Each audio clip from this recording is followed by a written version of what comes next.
for being here today. We have a very exciting program with a few amazing women that we are excited to introduce. The title of this program is Remarkable Leaders, Women Presidents of the State Bar of Michigan, Pioneers and Present. We have Christina Bilowis, who is going to be our moderator for the day. So I'm going to introduce her, and then she can go ahead and introduce our speakers. So Christina is an Assistant Director of Career Development at MSU College of Law. She earned her LLM and JD from Cooley Law School and her BA from Madonna University.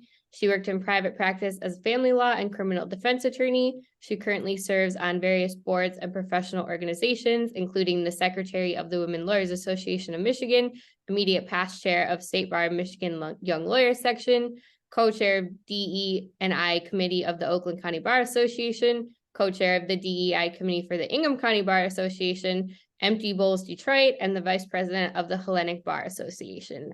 I personally have had the privilege of serving with Christina on several boards, and she is great, and I'm happy to have her introduce our program today. Thank you so much, Lauren, for that very kind introduction. And thank you everyone who's taking time out of your busy days to be part of this program. It is my honor and privilege to introduce our three esteemed panelists. And I want to say at the outset, when I was preparing some information regarding their bios, there's not enough time to cover, even in somewhat depth, what these three remarkable women have accomplished. So I will try my best to scratch the surface. I first would like to introduce our 52nd State Bar of Michigan president and the first female attorney president of the State Bar of Michigan, Miss Julia Darlow. Miss Julia Darlow had practiced for 36 years in private practice with Dickinson Wright in Barnum, where she focused her practice on international and domestic and business transactions. Ms. Darlow was also a regent for the University of Michigan. She is a former WLAM president, the award recipient of multiple awards, including Crane's Most Influential Women, as well as Michigan Lawyers Weekly. She was also chair of the Michigan American Bar Foundation's Fellows, reporter and principal drafter of the Michigan Nonprofit Corporation Act, and also served on the Commission for the Michigan State Officers' Compensation. But one of the key remarkable facets, in addition to Miss Julia Darlow being our trailblazer and first women president of the State Bar, is that she consistently worked to pave the way for future generations. And this was evidenced when she was leaving private practice, working for gender equity, and that there would be opportunities for her caseload to be subsumed by other women lawyers. And throughout her practice and her leadership and beyond, she has made the way smoother and more safe space for women to practice and serve in leadership. And we're so honored to have you here today, Julia. Our next remarkable first is the Honorable, I'm sorry, my audio just cut out for a moment. I'm so sorry. Our Honorable Victoria Roberts. Judge Roberts is our president of the State Bar of Michigan and first African-American leader and female leader. She served as the 62nd president, and she was commissioned by President Clinton to be the judge as the United States District Judge for the Eastern District of Michigan. She received this by the unanimous advice and consent of the U.S. Senate. She previously had a distinguished career as an attorney, including serving as the Assistant United States Attorney in the Eastern District of Michigan. She also was appointed by the Chief Bankruptcy Court, Judge Stephen Rhodes, to serve as a mediator during the City of Detroit cases. She also has been a professor, serving not only countries and nations. Furthermore, she was named the Woman of the Year by Michigan Lawyers Weekly in 2013. She received the Detroit Metropolitan Bar Association Foundation Dennis Archer Public Service Award in 2012, as well as numerous accolades. Also remarkably, Judge Roberts gives back in pro bono ways. She has provided legal services in pro bono for Big Brothers and Big Sisters organization, Fair Housing Center of Metropolitan Detroit, and she also has served on the court's pro bono jury, Information Technology, and Magistrate Judges Commission.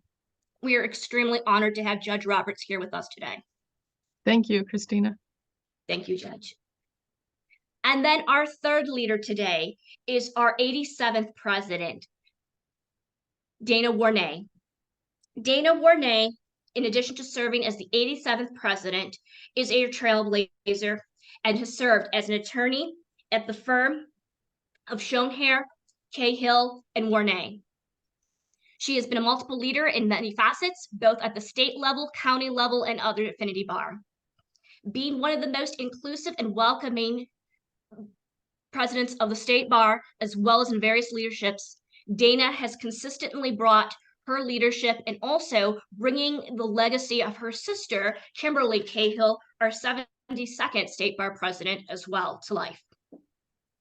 Notably, when I was preparing these remarks, I found a bar briefs of the Macomb County Bar Briefs publication, and almost every article spoke of Dana's remarkable leadership, inclusivity, devotion to equity and service, as well as being an amazing leader and colleague. And so it is our pleasure to welcome Dana as our third remarkable leader in today's conversation. Thank you so much for that, Christina. Thank you. And so now I will turn the conversation over to our leaders today. And now that I've got my audio hopefully under control as well, I'd like to start off with an open question. And Julia, if you'd like to kick us off, and then Judge Roberts and Dana, what made you run for the State Bar of Michigan presidency? I've tried to give some thought to a short answer to that question. But I really have to start it with talking about the Women Lawyers Association of Michigan, because even though I started being involved with WLAM in about 1972, and so it was some years, mid 1980s before I ran for state bar president. But I think it was really the spirit and the work together that we early people, we weren't early, of course. Women lawyers started in 1918, I think, but there was a whole movement of some amazing women, very different kinds of practice than I had, but we were all getting together and saying, what can we do? The world was very different then. I think women were about 3% of the bar, and we just kind of said, okay, we're going to do what we can do as we find out what that is. And by the early 1980s, women were taking leadership roles in a whole lot of bar associations. I was thinking about it, and the most active Women Lawyers Association members, Carol Champ was president of the Detroit Bar Association. Willa Mae King was president of the Wolverine Bar Association. Let me think. There were Artie Lancaster, Flint. It was just happening everywhere. And I had been involved with the State Bar Board of Commissioners for 10 years. As you know, you must be to be elected. You're elected by the Board of Commissioners from the members of the board. It wasn't really a question, you know. The question would have been, why don't I? If I didn't try, what was the matter with me? You know, it was something that I think was very much in the air. And it was through the work of all of these amazing women that were active in Women Lawyers Association of Michigan that got me there. I don't know how else to put it. I'll go next. First of all, I just want to thank Julia for trailblazing and for making it much easier for me to serve as president of the state bar. But as Julia alluded to, you don't just decide one day you're going to run to become president of the state bar. I got involved with the state bar in 1986 and became president in 1996. So it was 10 years, as Julia said. And I had no intention of getting involved with the state bar on the level that I did get involved. I had just finished in 1986. I had just finished my term as president of the Wolverine Bar Association, and I had also been very active in the Wayne chapter of Women Lawyers Association. And I became a member of the bar in '76. So for about 10 years, I was very, very active in local bar politics.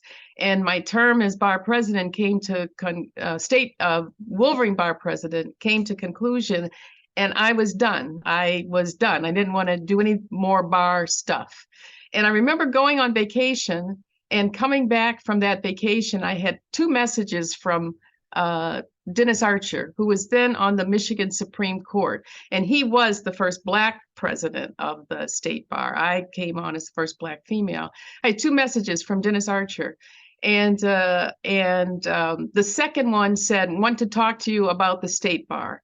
And so I knew what he wanted, because the Michigan Supreme Court could appoint a couple of positions to the state bar.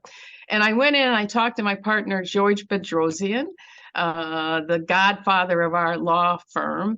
And I said to George, I don't want to return this call. I don't want to do any more bar stuff.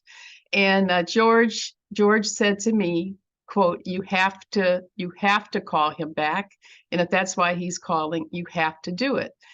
And that sort of sealed it for me. And I called Dennis, I accepted the appointment, and then the rest is sort of history.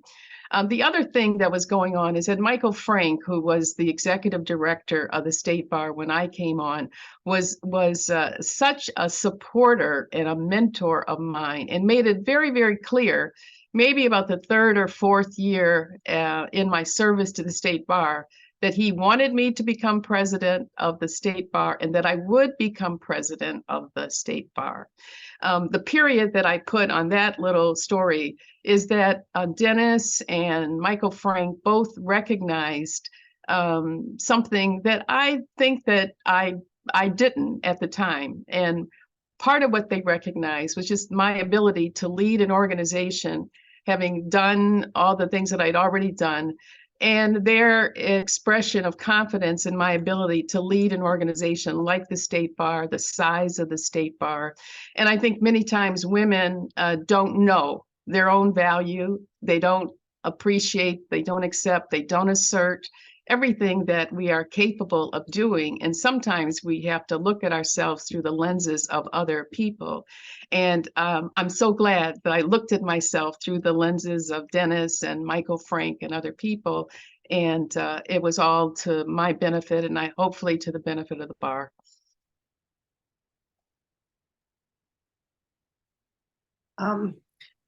So my turn, and I would like to echo some of what Judge Roberts just said, which is that you don't just decide one day to jump into that pool of leadership and assume that you can get there or want to do it. It takes a lot of things. It takes a lot of encouragement, and I primarily have to thank my sister Kim Cahill really for giving me the window into what it meant to be a servant for the state bar.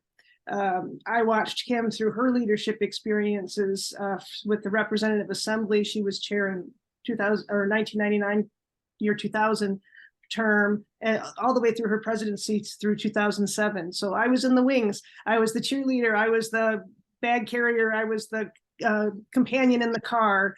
I was she was a hero to me, and she was very much an example to follow. So she really gave me that motivation. When we lost her, I decided that's it. I'm gonna do what she did. I'm gonna do as much as I can, as hard as I can, the best that I can, in my own way, because I am not Kim Cahill by any means or stretch of the imagination. But I definitely was motivated by those who came before me, especially my sister, to be a leader and to step up to do what I could. And I had the same experiences that others did. I started with Representative Assembly, although I definitely did the local leadership. I did the Representative Assembly leadership. I worked my way through Board of Commissioners through leadership positions. So I kind of took the traditional training path into leadership. So. Thank you all for that illuminating explanation. And a couple quick points to capitalize on as we move into the next question is, Dana, perhaps you said it best, that you have become your own leader. You've learned from your sister and those that came before you, but each of you have distinguished yourselves not just at the state bar level as leaders, but in multiple facets. And so we're very grateful for those lessons in establishing yourself in the leadership realm. The second point, which I think is in contrast to the question, is we also talked about a common theme of allyship, maybe from mentors, supporters, those that came before us, from Justice Archer to Kimberly Cahill to WLAM, as Julia pointed out. So juxtaposing that sense of allyship now with challenges, I'm going to turn the conversation back over to Julia as our founding female president of the State Bar. Can you tell us about some of the challenges maybe that you've seen when you were running for president, and now juxtaposed with the challenges that you see women today facing? That's a very big question. Before I try and find some way to dive into it, I just have to say, when Judge Roberts was talking about Dennis Archer and Michael Frank, I was so moved, because those two people, for me also, way back 10 years before, were absolutely fundamental. Mike Frank was such a gift to the State Bar of Michigan. It's hard, I think, to go back and realize how brave he was, how generous he was, how much he cared about the bar and where it went and what kind of quality it had. So I just wanted to really echo those thoughts. I wouldn't have been there without women lawyers, but I also wouldn't have been there without Dennis Archer or Mike Frank. And Dennis was president of the State Bar 2 years before me. He was amazing in that role. He did so many other things you don't even remember that first, but he was extraordinary. I'm not sure, and it's been 40 years really since I joined the bar, and one of the things that's so hard is really to go back and realize how extreme things were in terms of the challenges that women faced. I think there are things that people would find hard to believe today. Some of the things that people would say, some of the assumptions that were out there about what we could do. I mean, you don't want to get me started on stories. All of us have war stories, but mine go back a long time. And there was so much to change. And fortunately, very fortunately, it has changed. And I think that the problem I see today, we were really privileged, I think, the women in the 70s and 80s, to see things opening up, and to see a welcome, to see some of these really stupid ideas and things fade and be denied. And we saw society start thinking, gosh, maybe all these stupid ideas we've had, really were stupid, and we want to welcome people. And I'm afraid now the feeling is much more combative. I was and divisive. And people are so quick to judge. There was prejudging all the time in the past, but today it's judging before you even know who or what you're dealing with. And the politicization of everything is so hard. I'll tell you one quick story, and I see Zena Zumeta's on the call. I bet she's going to remember this. When Governor Milliken, a Republican governor, several-term Republican governor, was such an ally for women lawyers in the 70s, when we were pushing to have women considered for judges, appointed or elected both. And one of the leaders of Women Lawyers Association at the time was a future Judge Clarice Jobes. And she was head of the Human Rights Party in Michigan, which I can promise you was way, way, way left, in terms of what she stood for. She was a very good friend of mine. And Governor Milliken appointed her this person that was so politically opposite, you couldn't get more opposite. He appointed her as recorder's court judge. And I remember the celebrations we had around that. There was that kind of feeling that you just had to change people's minds. But in a way, I think the challenge today, again, I'm not active, I don't know, but from what I see at my distance, it's maybe that we have to change people's hearts, not their heads so much, but their hearts. So I don't know how you do that, but I think it's a different kind of challenge. Maybe it's showing as much tolerance and openness and warmth as we possibly can. I don't know. I'd really like to hear what the other people have to say on this. So I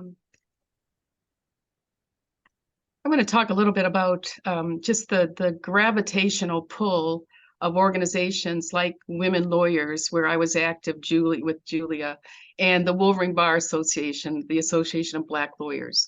And so I found myself, because of what was going on in the profession when I joined in 1976, that I had to go to Women Lawyers meetings. I had to go to Wolverine Bar Association meetings, just so that I could commune and be with people who looked like me and who were going through some of the same experiences. So in terms of just helping to develop a backbone and a resilience, those organizations were really key to women lawyers, to Black lawyers, perhaps in a way that they're not now. They're not so necessary. We didn't have social media. We didn't have the ways to connect in so many different venues. And so there was a gravitational pull to those organizations. And I just want to allude to just 3 quick things that I could elaborate on, which I think are kind of emblematic of some of the things we were going through. And I've told these stories to my women law clerks, and they absolutely cannot believe that things were going on in the profession like this. I'm hiring law clerks now who could be my grandchildren. So that's the age difference. But I can remember when I was teaching at DCL, and we had a meeting at the Detroit Club, a lunch meeting at the Detroit Club. And I came in, I tried to get in the elevator, and I was literally snatched from the elevator by someone who worked there, because he said I could not use the main elevator. Women, if they came in at all, had to use the freight elevator. And I refused to get in the freight elevator. And I told DCL, we can't be here anymore if things like this are going to happen. Women not being able to wear pants in the courtroom. My law clerks cannot fathom that we could not wear pants to court. Maternity leave, paid maternity leave. I had to fight for maternity leave, which is sort of a given now. So those are things that have certainly improved upon and changed. But when you talk about the challenges and the differences, I wish that I could be more optimistic about all of the changes that have occurred since I joined the profession. But when you look at things still going on, we still have sex harassment in law firms. Maybe not to the degree. I think that there have been so many things that have happened, the Me Too movement, that people are acting like they have some sense, but it still goes on. We still have a lack of work-life balance, and the brunt of raising the family and the kids still falls to women. And that was an issue. It was an issue then. We still have a gender wage gap, and it's huge. We still have gender discrimination, which is part of that gender, or the gender wage gap is part of the gender discrimination. So those are some of the things that come to mind that are major challenges, and they were present in 1973. They were present in the mid-90s when I was president of the Wolverine Bar. So we are still, I think that if you're going to stay in this fight, everybody has to have the long view, because our challenges they're just embedded, they're enmeshed, and it is such a slow road to remedy issues. my goodness, if I have to follow Judge Roberts every question, I'm going to suffer for lack of answers here. I just have to laugh. I wanted, in my thoughts relative to this question, I do just want to throw one comment out, is that my mother was an attorney, and she was licensed in 1957. So as much as I'm the newest attorney leader, I have a perspective from someone who was licensed in 1957 about what it was like to be a woman lawyer then. And I remember my mom really never making a fuss or telling stories too much, but if you poked and prodded and asked for a story, she would frequently have a couple to tell. And one was frequently that no matter where she went for business meetings outside of her office, everyone assumed she was a secretary and asked her to, would you get me a cup of coffee? Here's some, go make a copy for me. That kind of treatment, and mom would politely say, I'm here on behalf of my client, and I'm here at the table. You can get your own coffee. I don't know where it is. I'm sorry, I don't know. That kind of thing. That kind of thing, I don't think really changes. When I was thinking about my experience relative to some of this, is that it has changed over time. Women are more integrated in the bar, both in number and in influence. We have a woman governor, a woman AG, a woman secretary of state. We have women all over the world in very influential places, but yet we still struggle. There's still subtle and sophisticated barriers to have women who are CFOs of their corporation and have a seat at the table at times, or even when they do have seats at the table, it's sort of sometimes minimized or marginalized. And so I don't believe that that truly that we're ever done with this, and Judge Roberts really outlined some of the things. I wrote an article about women wearing pants as last year. So I just have to laugh. And one of my favorite podcasts currently is called Pants. So it's okay. So the pants thing is definitely, I think, just emblematic of, it just really doesn't change in a lot of ways. Even if you hope for and aspire for change, I think it definitely is a part of what we experience as women lawyers. And, I'm grateful to be in your company to have this conversation so that, we collaborate on it and keep it front and center in consciousness. So. Could I make a comment at this point? Something one of the things that struck me in thinking back was the nature of the fundamental issues, societal issues that we were dealing with in the 1970s that we're still dealing with today. And for example, maternal health as an issue that was actually declining in that time, and our country is now disgracefully poor on maternal deaths. Our numbers are horrible. And I think that some of the things we were dealing with in the 80s, domestic violence, rape, all of that, those are still major social problems. And I did want to just add the importance, I think, and the possibility of an organization like Women Lawyers working on those issues, the true social issues where there's so much still to be done. Thank you. Thank you for that follow-up, Julia. And thank you all for that, the commentary. And Julia, your additional comment really provided a good segue. And this time I will start us off with Dana. So don't go too far away. About what would you consider to be either your greatest accomplishment or your biggest challenge that you faced during your presidency? And like I said, if Dana would be willing to start us off, and then I'd love to hear from Judge Roberts and Julia as well. Greatest. Well, every challenge results in something, hopefully a success, right? And I want to acknowledge Janet Welch's president in our company, and one of the biggest challenges and one of the perhaps biggest successes of the year last year was transitioning after learning that Janet would be planning on retiring, that we would select and hire a new executive director. So hiring Peter Cunningham as Janet's successor to the bar as the executive director, I believe is really a very a huge accomplishment, and I think very much what the bar needs and is enjoying the benefits of currently as he's moving forward in his tenure.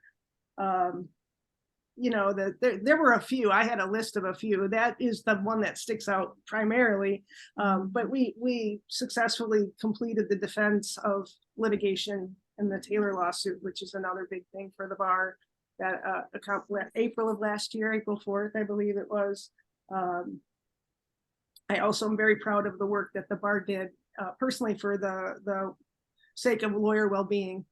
With the current announcement of the lawyer wellness task force, that all is the fruits of the labor that was going on over the last couple of years through excellent leadership of Molly Rands and the larger committee that was investigating Justice Kavanaugh and many others. But we also kicked off the Solace program and the interim administrator program during my tenure with the bar. So I'm super, super, super proud of those things personally. I think those are going to also make the difference for the membership, for the people on the ground, for people who need it. So those are my, I couldn't just stick with one, Christina. I wanted to say a few things about the year. Thank you for that opportunity. I just want to mention, Dana, that you also helped hire me for the bar as the bar's general counsel. And I received a lot of support from you, and I appreciate that very much. Well, Drew, thank you. I'm sorry to not have highlighted your hire as well. We are so proud to have you there at the bar as well. You're welcome. It was our pleasure to welcome you in the community last year as well. Thank you. Well, let me follow Dana, and like Dana, I couldn't stick with just one thing. I think we had a really great year. But one of the things that we did, and it was the first thing that the Board of Commissioners did since 1978, when we did it in 1996, and that was to assemble to talk about the missions and the mission and the goals of the State Bar, and to do some long-range planning. And I think that kind of long-range planning has remained in place since we did that in 1997. Another thing that we did was that we approved a budget in November of 96, I believe, in November of 96, to fund the first State Bar task force on race, gender, and ethnicity. And that task force was chaired by Saul Green, who went on to do famous things, and Dawn Van Hoek, they co-chaired. She went on to do famous things. And that task force has continued its work in many, many different arenas and has expanded beyond that original focus and the original problems that were highlighted. We also spent a lot of time on equal access to justice, talking about how technology could be more useful, and partnerships with local and state bar associations. And I think that we have seen how access to justice has simply blossomed and remained in the forefront of the State Bar of Michigan. In terms of, so those were some of the accomplishments that we had that year. In terms of challenges, one that so readily comes to mind is that in the very first column that I wrote when I was president, I pointed out the obvious. I said, I'm the first Black woman to serve as president of the State Bar. And I said, but that's not the point of my presidency. It's something to keep in mind. That's not the point of my presidency. And I really felt that I had to say that because then 35,000 members, overwhelmingly white. And I didn't want people to get stuck on, she's got an agenda and it's going to be a narrow one. But even though I did that in the very beginning, I did have challenges, and I documented them during my year as bar president. One example is shortly after the Bar Journal came out with my picture on the front, and every president has that honor, the first Bar Journal of their year, to have that honor. I got a letter from a Black woman in a law firm, and she said that white partner, male in her firm, came to her with the Bar Journal in hand and said that the Black women were taking over the Bar Association, the State Bar of Michigan. Another example is I got a letter from a white man who said that he accused me of appointing my cronies, that's how he put it, accused me of appointing my cronies to committees, and that I was putting people of my own choosing. Now, I did think all of that was euphemistic for I am trying to integrate some of the committees that heretofore had not been. And so I knew what committee he was talking about. It was a 15-member committee. It had 4 vacancies on it. The 11 people who were in the seats already were all white men. And I appointed 4 people. I appointed a Black judge. I appointed a Hispanic American, I believe male in private practice. And I appointed 2 white females who were government employees. So that was it. Those were my cronies. Those were the people of my choosing. And so I felt that I felt going in that I was going to be challenged as a Black woman. It came to pass. It wasn't major, but I was just always conscious of that, especially going out to the various bar associations and going across the state, that I was just, just one person out of a sea of many, many. And it was a challenge, but I had a lot of support from the members of the Board of Commissioners, from all of the committees, and it worked out. But I think it's an example, it's emblematic, it was then, and it still is now, that we are simply challenged because we are women or because we are people of color. And one of the things that I had to point out to that disgruntled person who did not get one of the spots on the committee, I pointed out to him that everybody that I appointed came highly recommended, just as he did, came qualified just as he did. And I think people lose sight of that. They see woman, they see color, and that's the end of the discussion.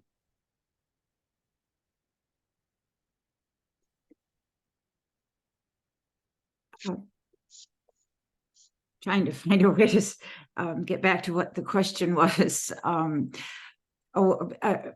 In terms of accomplishments or challenges in 86, 87, when I was president, it's really hard for me to put my arms around any particular thing. There was one of the things, and especially in any sense attribute it to the presidency, because I think that things were going on generally, and I almost feel like my role was to facilitate, but not so many people deserve credit. I remember, for example, the Asian American Bar group. We were some years after the horrible murder, Victor Chen. Thank you. And Roland Wang, who's a wonderful Michigan lawyer, had been fighting ever since then for changes in the justice system and in society in general for Asian Americans. And I remember encouraging him to go forward with the Bar Association. I think we started with a committee, and there's certainly a section. I think it's Asian Pacific now, but there were people working. One thing that people were starting to be aware of was the really, really bad treatment of the legal profession and the law in general for seniors. And there were people starting to work in that area. And I remember, sorry, that's my dog, but hopefully they'll stop. We started a committee, a senior justice committee that year. Marianne Batani chaired it. There were so many people that were already out there saying, this is important, do it. That I do think one thing, and I follow Dennis Archer's example here, was Dennis went all over the state to meet with lawyers. And I thought that was wonderful. And besides, it was really amazing fun. And the good thing was, by far, the lawyers were positive.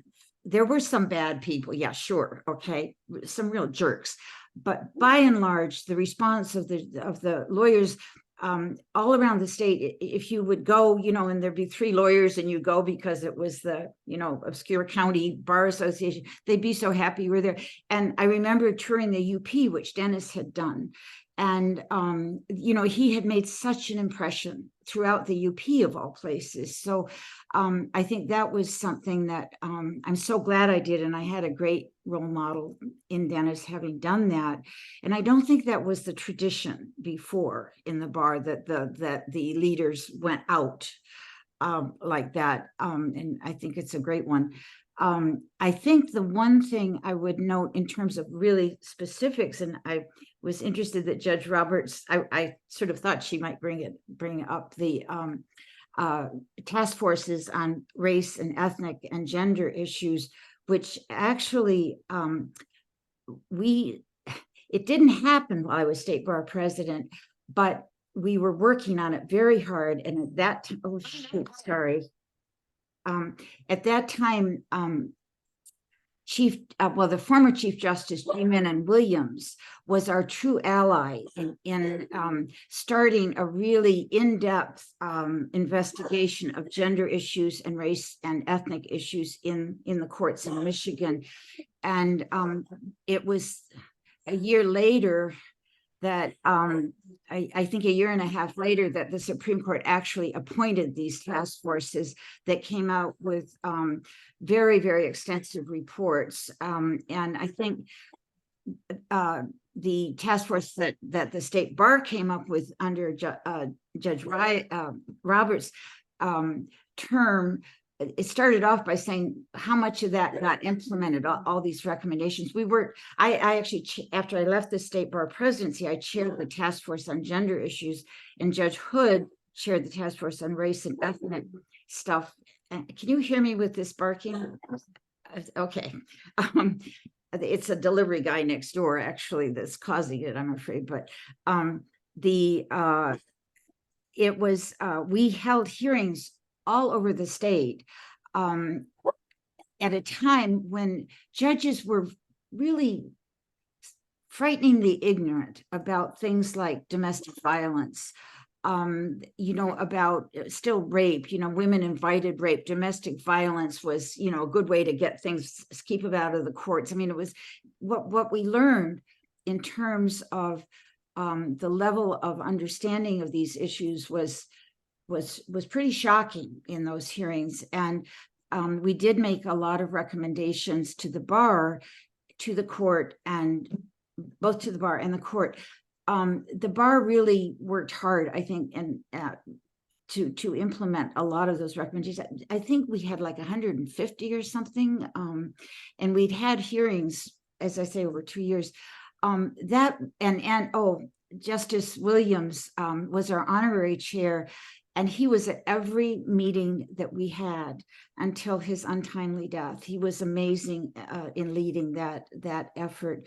I think that was the most concrete thing I can say about our bar term. Even though the court didn't adopt it while I was president, we were working on it while I was president, and it came about within 2 years, a year or two after that. And the bar, I think the education of judges that came out of that at the time was truly significant. There were seminars held for the judges who really just hadn't really thought through what some of their assumptions were. And when you started saying, look, here's what you're thinking, and here's the prejudice against women, or the prejudice against ethnic or racial feature, they learned. I think they learned. I think it made a big difference. So I guess that would be my comment. And thank you all three for such extraordinary lessons in your leadership and amazing successes that you had. I have one formal question before I open the floor to general discussion or questions from the audience. And I'm going to just rephrase it slightly because I'm looking around the Zoom room and every woman I see here, whether on screen or have a background, is a leader in the law. And so the question, and Judge Roberts, if you would honor us by kicking off the answer to this question, is as leaders in the law, as women leaders in the law, what can we be doing to make sure we continue that pathway or that pipeline for our future generations? Well, I think we certainly have to be very, very unselfish in letting opportunities be known and in making ourselves available to help people who are seeking, who are on the same path. I can't tell you the number of women who have contacted me who want to know, well, how is it possible for me to become a federal judge? And we know that those positions are few and far between, but there is a route. There are things that you have to do. There is a way to potentially get here, and it doesn't start on the day you decide, oh, I want to be a federal judge. It starts much sooner. And so, and those are talks that I have given to people in law school. If this is what you want to do, you have to start preparing yourself. So I think that one of the things that we can do, those of us who have been leaders in the profession for a long time, can think back to some of the struggles that we had and the mountains that we had to climb, and try to make that that climb a lot easier for others by sharing our experiences. I think that also that people have to understand the how important being resilient is. We have and we will experience so many setbacks. And I think sharing the setback stories even gives people the nerve and the courage to know that, you know, if you make a mistake, and you will, there are ways to overcome it. You have to overcome it. You can't just go and bury yourself in the sand. I think it's important, and I try to emphasize to people that, yes, we have these differences, but there's so much more that we have in common. And it makes sense to try to branch out and be diverse, even in your selection of friends and people that you are going to do things with, because you just never know when that relationship is going to come back to be a benefit of you to you 5 or 10 or 15 years later. When I was attempting to become a federal judge, I reached back to so many relationships that I had formed in the 10 years that I was active in the State Bar of Michigan. And I cannot tell you how many offers of assistance I got from those people. And it wasn't because I was staying in touch with people, but I had built relationships with them. I had been interested in those people. I communicated well with them. And all of those things, I think, are the skills that a good leader needs to cultivate, to develop, and just remember that these are, you know, there are skills that you need to develop in order to become a good leader. And I think I'll stop there. Thank you. Do I jump in next? All right, sounds good.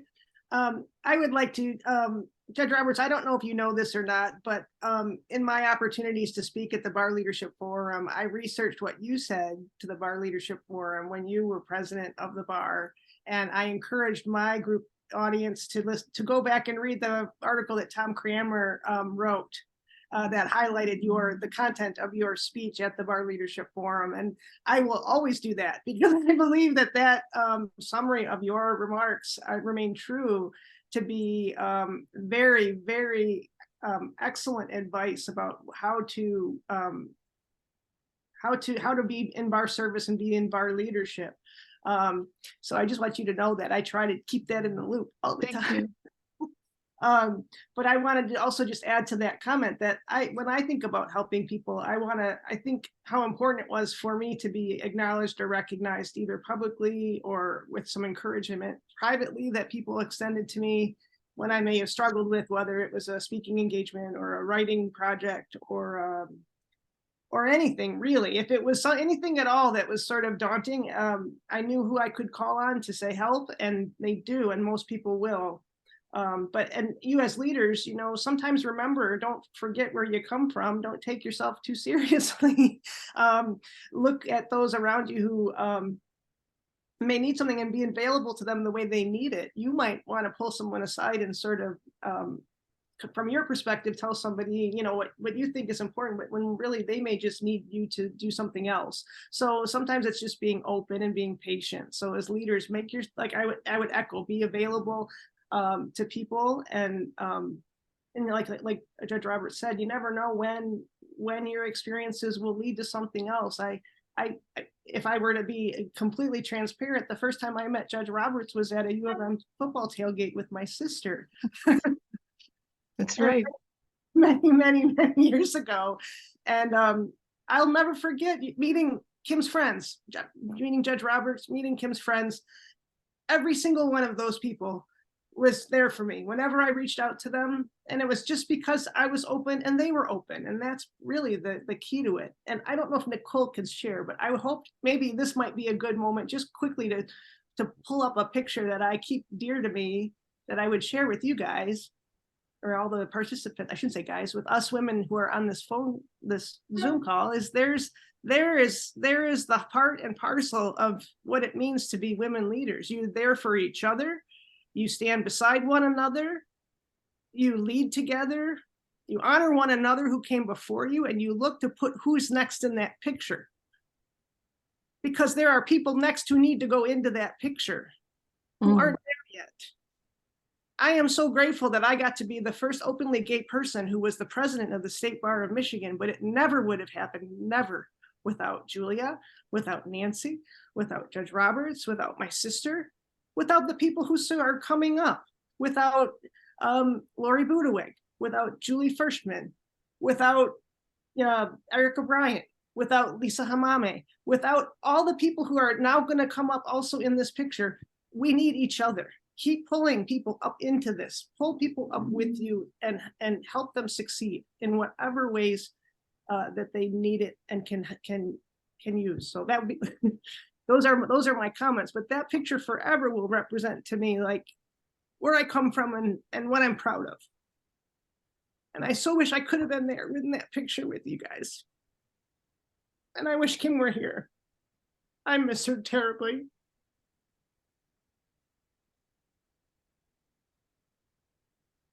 We all miss her, Dana. She was fabulous. And I don't mean to be emotional, that's who I am, but that I just miss her. I very much miss her.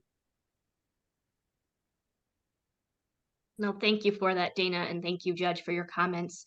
Julia, you have already shared so much wisdom with us. Is there anything to close out our formal program before we open it to the general discussion?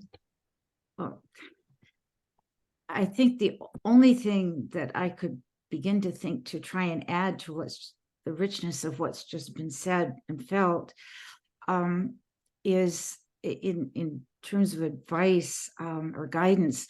It just seems that there's so much we all have to learn about each other, whether it's useful in the future in any specific way or just in how well we do what we do.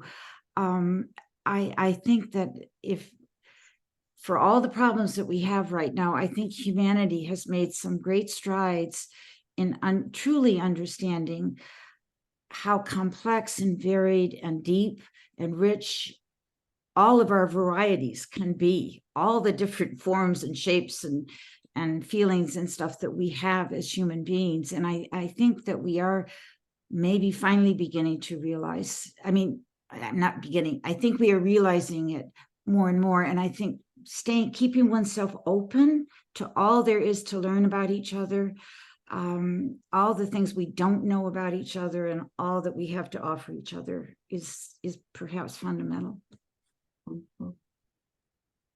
Well, that certainly was a closer of wisdom. Thank you so much, Julia. So profound.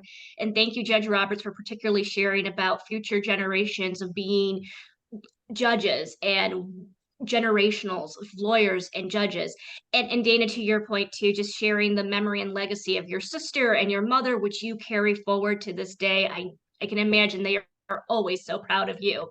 And so at this time, we do have a couple minutes left. I'd like to open the floor for any questions or comments at this time.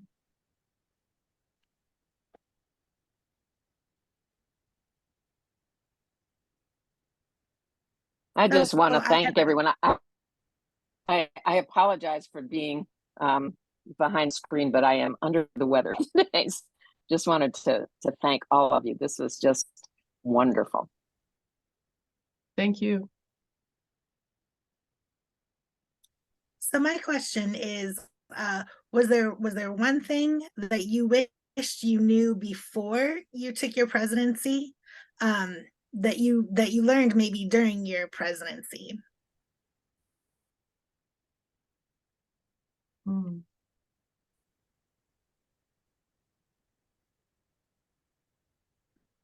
I'll try one thing if while other people come up with something more specific, but I mentioned it already. I loved meeting all the lawyers around the state that I had the opportunity to meet. I just didn't.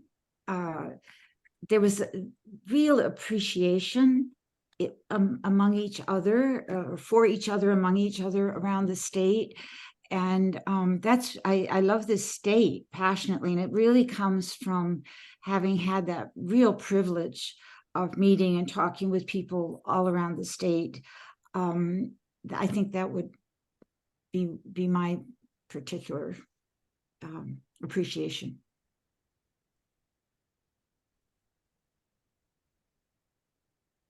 I think one thing that I learned is that if you're in just about any leadership role, it's very important to have kind of a kitchen cabinet.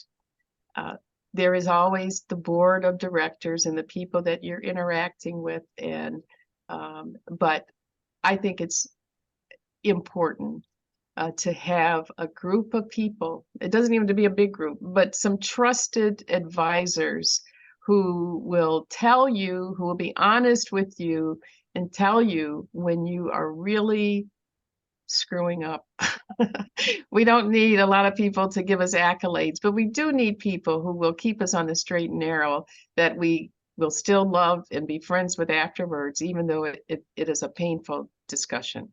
And so just the importance of that, trusted group of people to help you get through the tough points, spots, times. I really am struggling with that question because I think I hate to say the dreaded COVID word, but I wish I had known when things would be open and when things wouldn't be open, and when that was such a struggle, and for the whole community to figure out how to function through it and beyond it. And I think we're still, kind of struggling with it. So not to bring that up, but I wish I would have known how to better manage that with what was going on in my life at that time. So I don't know. That's the best I've got on that one. Janet had a hand up, didn't she? Janet?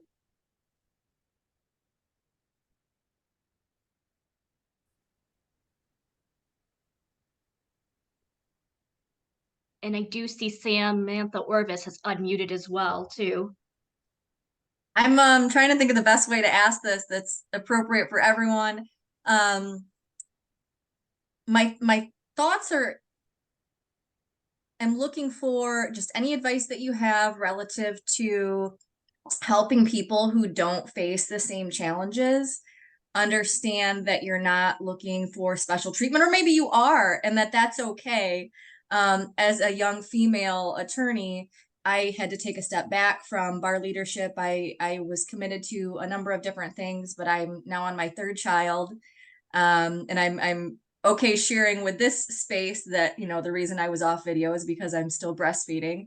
And just helping the people who maybe don't understand the challenges, understand more without thinking that you're just looking for special treatment, so that you can continue to do a little bit of everything, maybe not everything all as well as you'd like. And I would love to be more involved, but I just felt like I was not able to help people understand some of the challenges that were presented to me as a young working mother and trial attorney, while trying to, maintain my billable hours in a law firm, and also keep all of my kids alive and somewhat happy with my performance at home. Samantha, I think you raised such an important issue that's been going on for decades, and I think it gets back to that work-life balance issue that we have not been as successful at getting an answer to as we should be at this point in women in the law. So I think that there's such an education that still has to be ongoing. I think people in law firms need to understand that people don't have to work 60 hours a week to be of value to you. And law firms have not. I think COVID has helped many law firms and many other employers try to figure out that you don't have to be there all the time. You don't have to work 90 hours a week to be productive. And so that overlay, although it was a tragic overlay, I think has helped a lot of employers figure out that work-life balance. So it's a matter of education, Samantha, and I know that you probably have run out of patience for trying to make people understand exactly what it is that you're going through. But there are many women who are going through what you have gone through and are going through. The ABA put out its issue on diversity, equity, and inclusion in October of 22. And it's just eye-opening because it points out the underemployment of women in the profession. And while we are 50% of the population, women in law firms after 2 or 3 years tend to drop off. And so we're not at the ranks to be advanced to partner. And if you are there, you become a non-equity partner, you're something else. And so the underemployment and the underrepresentation of women is still very, very real, and you're in good company. So I don't know if that's any comfort, but what do you do? What do you do to make employers understand that you do have value, even though you can't give them FaceTime 60 hours a week and you have other things to do?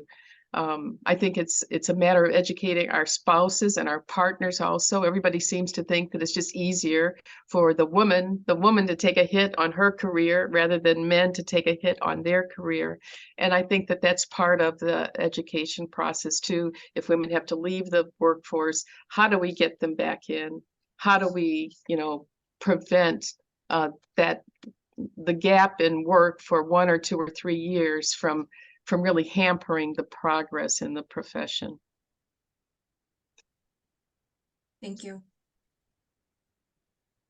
I think it's communicating. I think it's communicating directly with the management, and I agree 100% with what Judge Roberts said. But I believe a lot of times it's just communication. I think people sometimes just have to be made aware. They forget. They don't even intentionally mean to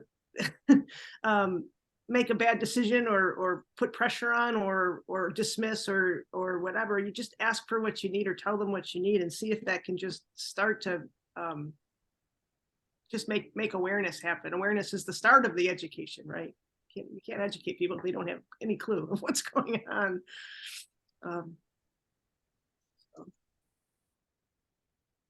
Thank you, To what Dana. extent do the senior women lawyers in firms help?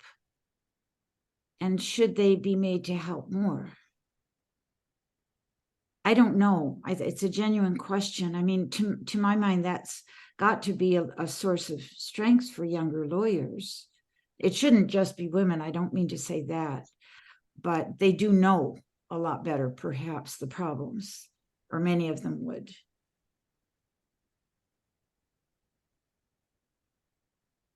No.